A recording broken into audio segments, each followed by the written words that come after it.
Kia ora, I'm David Chaston with 90 at 9, brought to you by interest.co.nz. This is where we get everything you need to know in 90 seconds at 9 o'clock, with news US Republicans are becoming more like the Chinese Communist Party than they probably realise.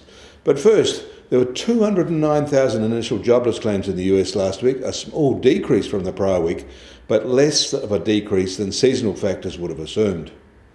That level may grow. The Challenger Job Club report came in with another outsized count for May, and we're up 47% over the same month in 2024. They say layoff activity is now spreading to other sectors other than just the federal government.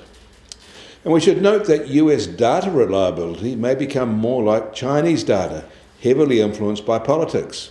In a random note, the Bureau of Labor Statistics said it isn't going to survey prices as deeply anymore, which could mean inflation will be what the administration says it is. They are also shifting that statistic agency to be under the control of hardline Howard Lutnick. And the Republicans have gone on the attack at the bipartisan Congressional Budget Office for saying that their new budget will swell their deficit by $2.4 trillion US. Meanwhile, there's been a phone call between Chinese President Xi and US President Trump, but it seems to have achieved little other than agreement for more talks. However, mutual visits are likely, and the set piece opportunities may give Xi an opportunity to get Trump to chicken out. In China, the Caixin China General Services PMI rose in May from April's 7-month low and in line with market forecasts of only a modest expansion.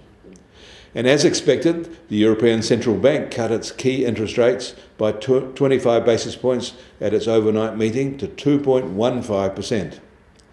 And last week, container freight rates jumped an outsized 40% from the prior week, with capacity struggling to cope with the sudden Trump tariff tax pause and a new rush to beat what might happen in 90 days.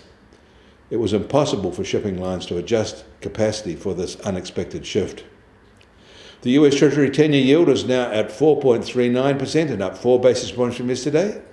And Wall Street is weaker, with the S&P 500 down 0.7% in Thursday trade as confidence in public policy fades in a sudden Trump-Musk slanging match. And the price of gold will start today at $3,352 an ounce and down $28 from yesterday. American oil prices are up 50 cents at just over $63 a barrel in the US, while the international Brent price is up the same amount at just over $65 a barrel. And the Kiwi dollar is still at 60.4 US cents, essentially unchanged from yesterday at this time. Against the Aussie, we're also unchanged at just under 92.8 Australian cents. Against the euro, we're up 10 basis points at 52.9 euro cents.